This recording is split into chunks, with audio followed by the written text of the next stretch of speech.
नमस्कार दोस्तों, आज आप लोगों के लिए मैं बहुत ही इंपॉर्टेंट टॉपिक लेकर के आया हूं, शून्य या जिसको हम कहते हैं जीरो। दोस्तों, जीरो कहने से तो बहुत छोटी चीज आपको लगती है जीरो, लेकिन जीरो आपकी जिंदगी में, जीरो मैथमेटिक्स में या जीरो आपके पूरे एजुकेशन में बहुत ही इंपॉर्टेंट रोल अदा करती है। लेकिन जैसा मैंने अभी तक देखा कि बहुत सारे बच्चों ने कमेंट्स किया कि जीरो के बारे में लोगों की गलत अवधारणाएं हैं, गलत नॉलेज है। मतलब कहने का यह है कि अभी तक आपको जीरो के बारे में अच्छे से किसी भी टीचर ने नहीं बताया है। तो दोस्तों, अगर जीरो का कंप्लीट नॉलेज आप चाहते हैं या कंप्लीट जानकारी चाहते हैं तो इस वीडियो को लास्ट तक देखिए और फिर महसूस करिएगा कि जीरो से रिलेटेड कोई भी प्रश्न आपका नहीं फंसेगा। यह मैं आपको गारंटी आपको देता हूं। आइए देखते हैं, स्टार्ट करते हैं शून्य। जैसा कि बच्चों आप लोग शून्य या जीरो के बारे में आज सुनो ध्यान से और कंसंट्रेट होकर देखो। अगर हम जीरो की बात करते हैं तो दोस्तों हमारे समाज में दो वर्ड यूज होते हैं, एक आविष्कार यूज होता है और एक खोज यूज होती है। तो दोस्तों अक्सर लोग कहते हैं कि जीरो का आविष्कार किसने किया। क्लियर? जीरो का आविष्कार किसने किया? तो दोस्तों आप कभी नहीं बता सकते कि जीरो का आविष्कार किसने किया, क्योंकि किसी एक पर्टिकुलर व्यक्ति का नाम आपके सामने नहीं आएगा। और खोज का मतलब, असल में आविष्कार का मतलब क्या होता है कि जिस पेन को हमने क्या किया, मैन्युफैक्चरिंग करके बनाया।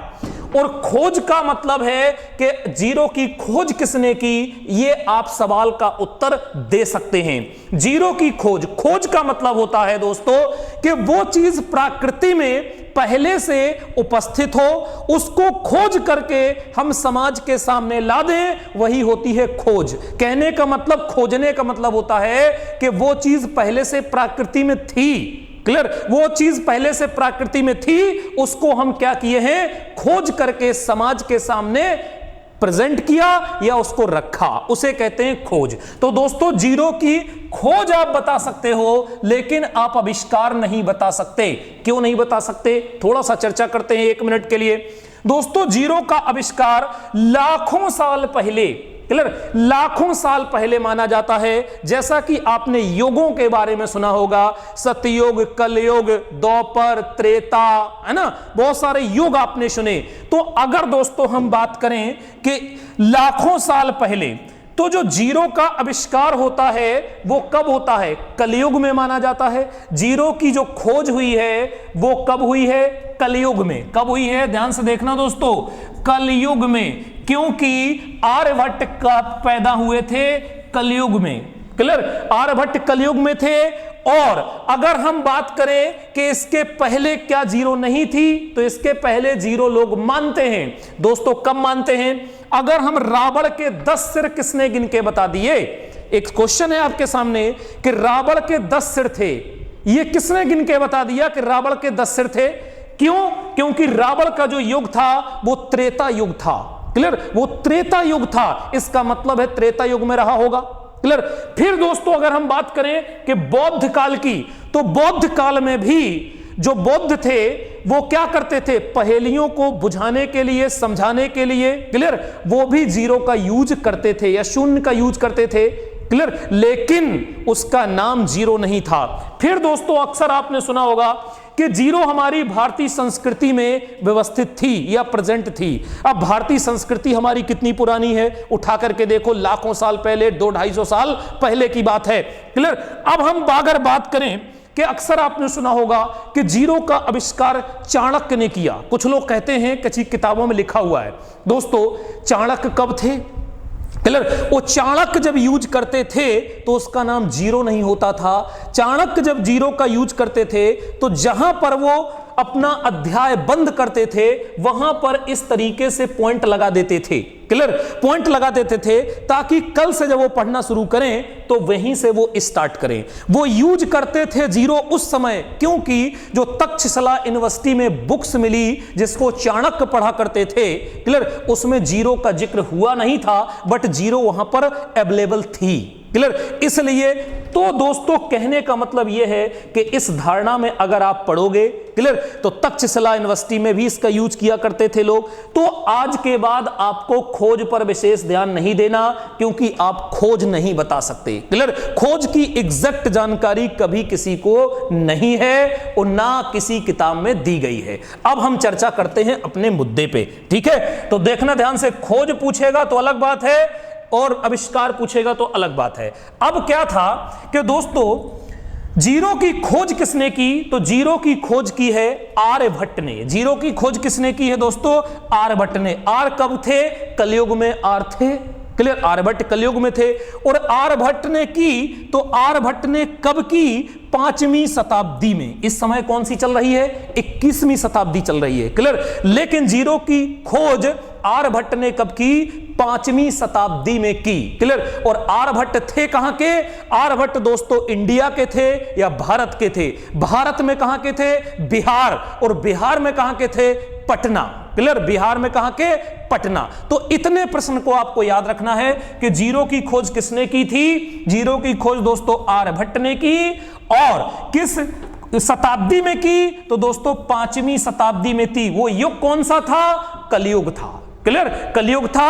अब दोस्तों तीसरा, अगर आपसे पूछे कि जीरो की खोज हुई कहां, तो जीरो की खोज भारत में हुई, क्योंकि आर्यभट्ट आपके कहां के थे? भारत के थे। इन्होंने खोज की और उसको रिप्रेजेंट किया, ठीक है। तो अब आगे की तरफ बढ़े, भारत में बिहार और बिहार में पटना, ठीक है। अब हम बढ़ते हैं जीरो के नेक्स्ट पॉइंट की तरफ। देखो दोस्तों जीरो में अगर हम नेक्स्ट पॉइंट करें तो जो 1 से लेकर के, ध्यान देना, 1 से लेकर के 9 तक की संख्याओं के बारे में अभी तक किसी को नहीं पता कि ये संख्याएं कहां से आई। इसलिए इनको हम क्या कहते हैं? नेचुरल नंबर या प्राकृतिक संख्या। लेकिन शून्य का आविष्कार हमें पता है किसने किया? आर्यभट्ट ने किया।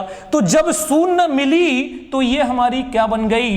दाशमिक प्रणाली system, clear. Decimal number system, क्योंकि इसमें कितने हो गए? 10 हो गए। देख लो, 1 2 3 4 5 6 7 8 9 10, क्लियर। इसी डेसिमल नंबर सिस्टम से पूरे मैथमेटिक्स का निर्माण हुआ है, क्लियर। अब आगे चलते हैं। कुछ बच्चे यहां कंफ्यूज करते हैं कि सर ये बताओ कि जो जीरो है क्या वह संख्या है या नहीं है।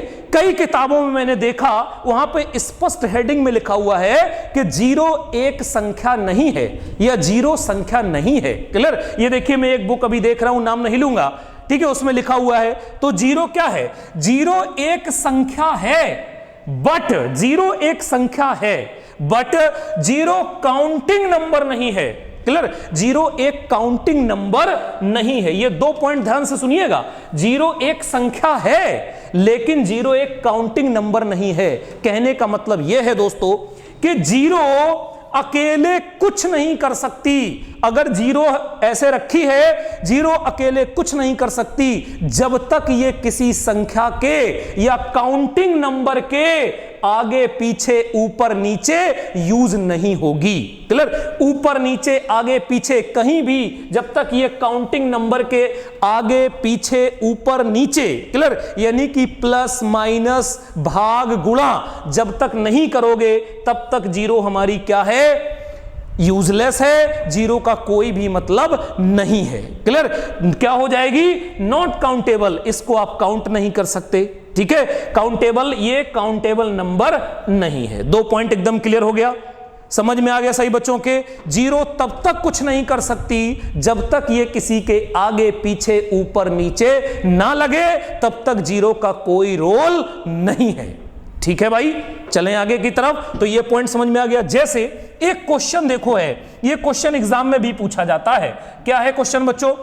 संख्या पद्धति में, नंबर सिस्टम में संख्या पद्धति में एक अंक से कुल कितनी संख्याएं बन सकती हैं? क्लियर? एक अंक से कुल कितनी संख्याएं बन सकती हैं? तो दोस्तों एक अंक से इसे हम काउंट नहीं करेंगे। क्या होता है? 9 into 10 to the power n minus 1। तो अगर हम यहां पर रखेंगे 9 इंटू एक अंक से चाहिए तो बच्चों 1 माइनस 1 क्या हो जाएगा? तो यहां पर 9 इंटू 10 टू दी पावर 0, और किसी भी संख्या के पावर 0 ऑलवेज वैल्यू 1 होती है। इसकी वैल्यू 1 हो गई तो कितने बनेंगे? 9। तो संख्या पद्धति में एक अंक से कुल कितनी संख्याएं बन सकती हैं? तो कितनी बनेंगी? केवल और केवल 9 बनेंगी। ठीक है, ये क्वेश्चन आपका पूछा जाता है और बच्चे इसको 10 करके चले आते हैं, जो कि ये गलत है। ठीक है, कितनी बनेंगी? 9 बनेंगी। इसीलिए तो यहां लिखा है कि 0 एक संख्या है लेकिन काउंटिंग नंबर नहीं है। ठीक है भाई, कॉन्सेप्ट क्लियर सभी का? चलो अब आगे की तरफ बढ़ते हैं। नेक्स्ट चीज देखो, ध्यान से समझना सभी बच्चे, क्योंकि बहुत इंपॉर्टेंट चीज बता रहा हूं। आधे से ज्यादा बच्चे को ये चीज पता नहीं होती है। पूरी इसकी थ्योरी आज देख लो। यहां पर बच्चों लिखा हुआ है 0 एक विशेष प्रकार का पूर्णांक होता है। क्लियर? एक विशेष प्रकार का इंटीजर होता है। 0 एक विशेष प्रकार का इंटीजर होता है। 0 उदासीन या न्यूट्रल नहीं होता है। क्लियर? कई किताबों में मैंने देखा उसमें स्पष्ट लिखा हुआ है 0 एक उदासीन होता है। नहीं, 0 उदासीन नहीं होता है। ना तो इस पे पॉजिटिव चार्ज होता है। इंटीजर आपने देखा होगा, अगर इधर चलेंगे तो +1, इधर चलेंगे -1, यहां पर क्या होता है? 0 होता है कि नहीं? तो दोस्तों पॉजिटिव इंटीजर, नेगेटिव इंटीजर और 0, तो 0 को लोग क्या कर देते हैं? उदासीन, या उसको कह देते हैं न्यूट्रल। नहीं, 0 को आप न्यूट्रल नहीं कह सकते। 0 एक विशेष प्रकार का इंटीजर होता है। ठीक है, not negative not positive. Clear? ना तो नेगेटिव चार्ज होता है ना पॉजिटिव चार्ज होता है, लेकिन न्यूट्रल भी नहीं होता, उदासीन भी नहीं होता है। क्लियर? आओ चेक करके दिखाते हैं क्यों नहीं होता है। ध्यान से देखिएगा। अगर हम बच्चों बात कर लें जोड़ की, ठीक है, अगर हम पहले बात कर लें जोड़ की, तो जोड़ में जरा देखो x + 0 = x, तो आप कहोगे सर ये तो न्यूट्रल हो गया, उदासीन हो गया। फिर अगर हम बात करें कि 0 + x = x, क्लियर, तो भी आप कहोगे सर ये उदासीन है।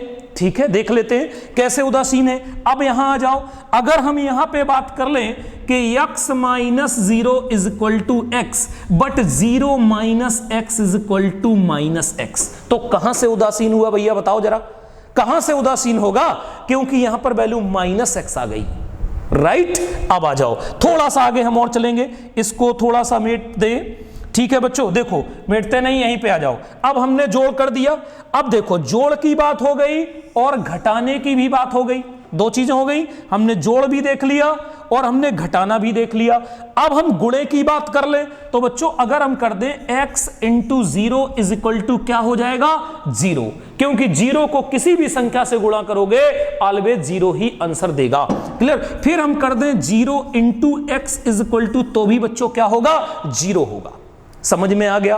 क्लियर? तो अब ये बताओ कि इसने जुड़ने से इसको भी 0 कर दिया, तो ये न्यूट्रल कहां है? उदासीन कहां है? Clear? Not negative not positive, but एक विशेष प्रकार का क्या है? एक विशेष प्रकार का पूर्णांक है। क्लियर?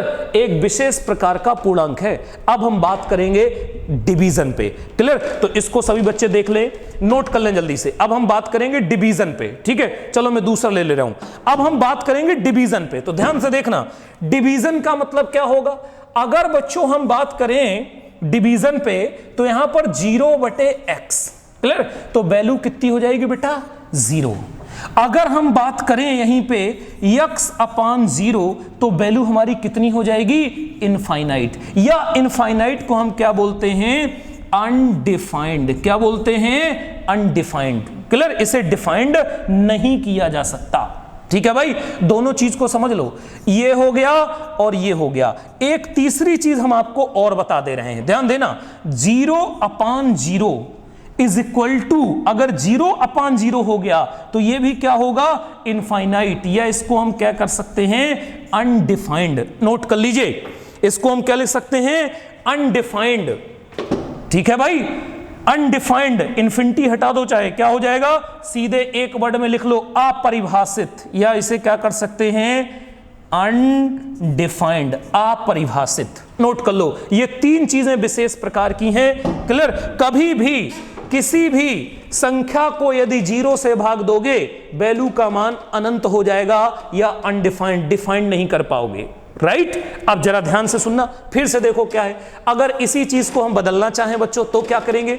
ध्यान देना कि यहां तो सर आपने ये लिख दिया, अगर हम 0 और अपान ये वाला 0 यहां ले जाएं तो वैल्यू हमारी कितनी आ रही है? x आ रही है ना। तो इसलिए ये तीसरी कंडीशन हमने लिख दी है, ठीक है ना। नहीं आप इसको नीचे यहां लाएं, इसको यहां लाएं तो कहें सर इसकी वैल्यू तो x आ रही है। इसलिए ये 3 कंडीशन याद रखिएगा, ना कि 2। कुछ बच्चे केवल 2 कंडीशन याद रखते हैं जो आगे चल के उनको दिक्कत करता है। ठीक है, नोट कर लीजिए, ये तीनों कंडीशंस नोट करो भाई, सभी लोग जल्दी से नोट करो। अब इसमें और भी कंडीशन बन सकती है, ठीक है, ध्यान देना। इसको इससे एक कंडीशन हम और बना सकते हैं, देखो जरा क्या, x अपॉन इसको यहां लाएंगे infinite is equal to value कितनी हो जाएगी? 0। नोट कर लीजिए, वैल्यू कितनी हो जाएगी हमारी? 0 हो जाएगी। ये 4 कंडीशन आपको याद रखना है, ये 4 कंडीशन सही बच्चों को याद रखना है। अब ध्यान देना, एक चीज और जो विशेष प्रकार का इंटीजर है, 170 के पावर हमने यहां पर कर दिया बेटा 0। ध्यान देना, 170 के पावर कितना कर दिया? 0। अब इसके 2 मान आपको बताने हैं, ध्यान देना। एक आपको इसका यूनिट नंबर बताना है, ध्यान से सुनना, एक आपको इसका यूनिट नंबर बताना है और दूसरा आपको इसकी वैल्यू बतानी है। जब इसकी आप वैल्यू ज्ञात कर लोगे तो यूनिट नंबर अपने आप पता चल जाएगा। क्यों भाई? जब इसकी वैल्यू पता चल जाएगी तो इसका यूनिट नंबर क्या हो जाएगा? अपने आप पता हो जाएगा। तो बताओ, इसकी अगर हम यूनिट नंबर और वैल्यू निकालें तो इसकी जो वैल्यू होगी वो 1 होगी। किसी भी संख्या के पावर 0 ऑलवेज वैल्यू 1, और जब वैल्यू 1 है तो उसकी यूनिट नंबर भी क्या होगी?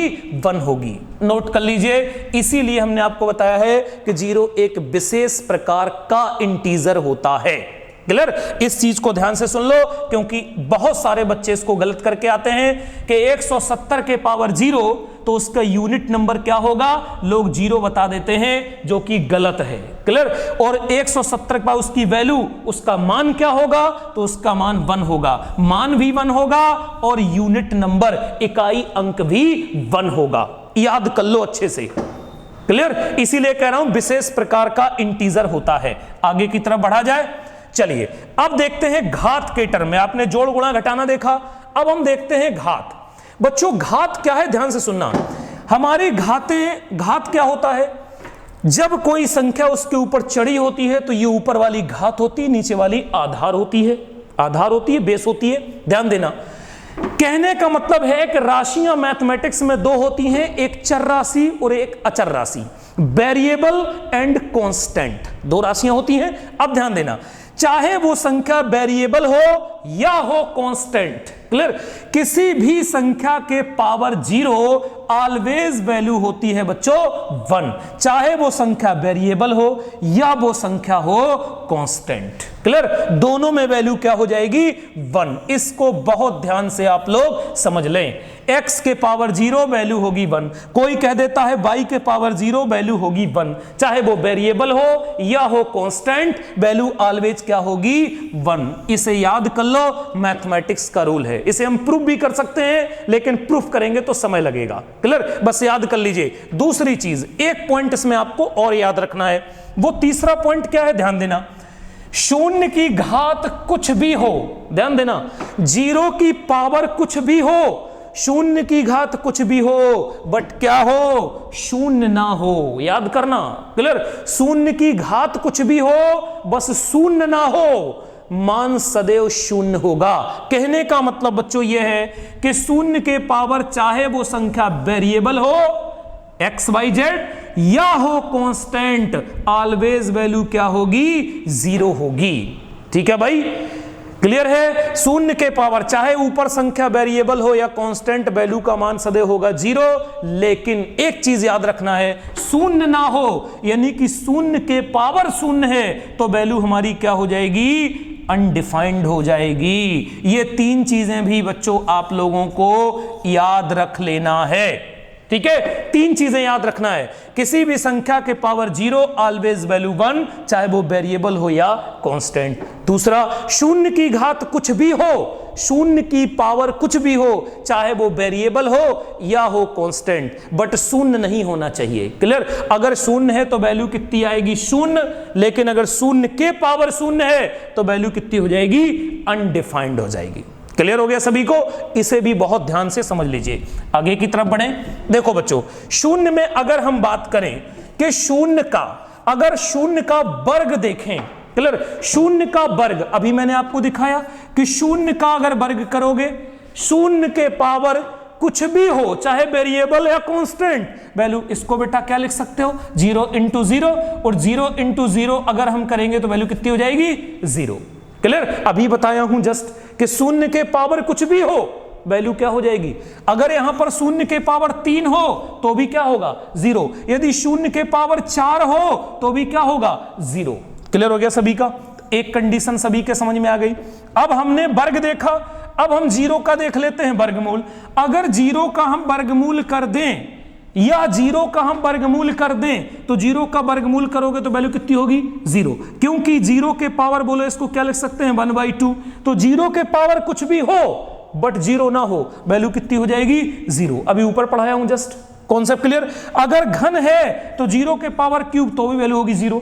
अगर घनमूल है, यहां पर 3 है, तो भी वैल्यू कितनी हो जाएगी? 0। तो कहने का मतलब यह हुआ कि शून्य का वर्ग भी 0 होता है, शून्य का वर्गमूल भी 0 होता है, शून्य का घन भी 0 होता है, शून्य का घनमूल भी 0 होता है। राइट? इसे आपको देखते ही कर लेना है। आगे की तरफ चलूं बच्चों, ध्यान से देखना। अब हम यहां पर बात करते हैं, एक ध्यान से देखना, यह बहुत इंपॉर्टेंट चीज है। शून्य एक सम संख्या होती है। पीसीएस 2008 में पूछा गया प्रश्न है, क्या शून्य एक सम संख्या होती है? यस, 0 एक सम संख्या होती है। सम संख्या किसे कहते हैं बच्चों? ध्यान देना, वे संख्याएं जो 2 से पूर्णतः डिवाइड हो जाएं। जैसे 2 है तो 2 से डिवाइड हो जाएगी, कितना हो जाएगा? 2 एकम 2 हो जाएगा। ध्यान देना। फिर एक चीज अगर हम कर दें कि 2 एकम 2, अगर हमने 2 से इसको भाग दिया तो 2 एकम 2 हो गया। अगर हमने 2 को 1 से भाग दिया तो बोलो कितना हो जाएगा? भागफल कितना हो जाएगा? 2। क्योंकि दुनिया में किसी भी संख्या को यदि 1 से भाग दिया जाए तो वैल्यू के मान पे कोई इफेक्ट नहीं पड़ता। क्लियर? जो था वही आंसर हो गया। लेकिन समान संख्या से यदि भाग देंगे तो भागफल कितना होगा? 1। भागफल कितना होगा? 1। अब यदि 2 को 0 से भाग दे दें, किसी संख्या को 0 से भाग देंगे तो वैल्यू कितनी हो जाएगी भैया? अनंत हो जाएगी। क्लियर? और 0 से 0 अगर कर दोगे तो भी हमने ऊपर बताया हुआ है, क्या हो जाएगा? अनडिफाइंड हो जाएगा। क्या हो जाएगा? अनडिफाइंड। कॉन्सेप्ट क्लियर हो गया सभी का? अब आ जाते हैं सम संख्या पे। ठीक है, अब देखो, सम संख्या का मतलब क्या है कि 0 एक सम संख्या होती है। क्यों होती है भैया? ध्यान से सुनो कि 0 को 2 से भाग देंगे तो कटना चाहिए ना, तो 0 को भाग देंगे तो बोलो कितना आएगा? 0। कितने बार भाग जाएगा? 0 बार जाएगा ना। 0 बार जाएगा तो इसकी वैल्यू होती है 0। लेकिन यदि 2 में 0 से भाग देंगे तो वैल्यू कितनी आएगी? इनफाइनाइट। इसलिए 0 एक क्या होती है? 0 एक सम संख्या होती है। राइट? 0 एक सम संख्या होती है। 0 बार भाग जाएगा ना भाई। चलो आगे की तरफ बढ़ें। अब हम चलते हैं नेक्स्ट पॉइंट पे। देखो, शून्य एक परमेय संख्या होती है। क्लियर? 0 एक इवन नंबर होती है, 0 एक रेशनल नंबर भी होती है। रेशनल नंबर का मतलब क्या है? जिसे P/Q के रूप में लिखा जाए। But clear, Q does not is equal to 0 but P is equal to 0। Clear? समझ में आ गया दोस्तों? 0 एक परमेय संख्या होती है। 0 एक क्या होती है? रेशनल नंबर होती है। क्यों?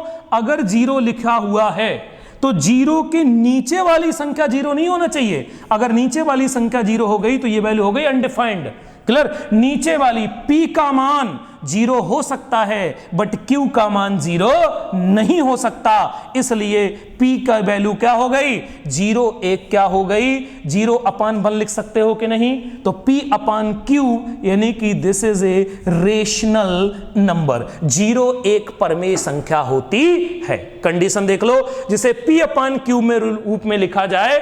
अंश अपान हर के रूप में लिखा जाए, but q does not is equal to नीचे का मान कभी जीरो नहीं होना चाहिए। अगर नीचे का मान जीरो हो गया तो वैल्यू हो जाएगी इनफाइनाइट। ठीक है भाई, इसलिए जीरो एक परिमेय संख्या होती है। नेक्स्ट आगे की तरफ चलते हैं।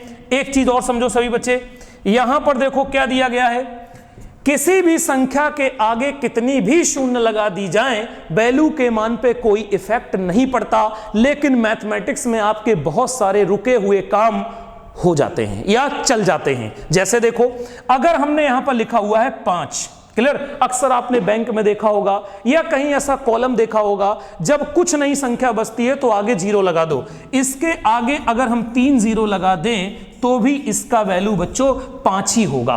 क्लियर, अगर हमने यहां पर लिख दिया मान लीजिए 9, तो 9 के नीचे या आगे कितनी भी जीरो लगा दो वैल्यू के मान पे कोई इफेक्ट नहीं पड़ेगा। हां, अगर आपने बाद में लगाई तो वैल्यू का मान चेंज हो जाएगा। 5 इज इक्वल टू 5 0 जैसे ही किया ये बराबर नहीं होगा। क्लियर, अगर 9 है और 9 के आगे जैसे ही 2 जीरो लगाई फिर कभी इसके बराबर नहीं हो सकता। क्लियर, क्या है, किसी भी संख्या के आगे कितनी भी शून्य लगा दो वैल्यू के मान पे कोई इफेक्ट नहीं पड़ता है। क्लियर, समझ में आ गया सही बच्चों के। नेक्स्ट पॉइंट आगे की तरफ बढ़ते हैं। नेक्स्ट पॉइंट बच्चों क्या है, ध्यान देना। नेक्स्ट पॉइंट है, दशमलव बिंदु के बाद कितनी भी शून्य लगा दो संख्या पर कोई प्रभाव नहीं पड़ता है। जैसे दशमलव बिंदु के बाद हमने यहां 5.3 लिखा हुआ है, 5.3 के बाद अगर यहां 5.3 आगे कितनी भी जीरो लगा दो वैल्यू के मान पे कोई इफेक्ट नहीं पड़ने वाला है। क्लियर, क्लियर हो गया सभी का। जैसे हमने यहां पर कर दिया सिंपल सा, अगर यहां पर 6 लिखा हुआ है, 6 लिखा हुआ है, 6.0000 कुछ भी लगा दो वैल्यू के मान पे कोई इफेक्ट नहीं पड़ेगा। लेकिन अक्सर आपने सुना होगा भारतीय दार्शनिक प्रणाली में दशमलव के 3 अंकों तक भाग दिया जाता है, जिससे आपकी वैल्यू निकल जाती है। क्लियर, तो कहने का मतलब इस पॉइंट का यह था कि दशमलव बिंदु के बाद कितनी भी शून्य लगा दी जाए वैल्यू के मान पे कोई इफेक्ट नहीं पड़ेगा। ठीक है बच्चों, तो इतनी चीजें अगर आपने समझ ली, अब एक त्रिकोणमिति को भी देख लेते हैं कि त्रिकोणमिति में यह किस तरीके से वर्क करता है। अगर बच्चों हम बात करें कि साइन 0 डिग्री, तो साइन 0 डिग्री का मान कितना होता है, 0, जो बच्चे जानते होंगे।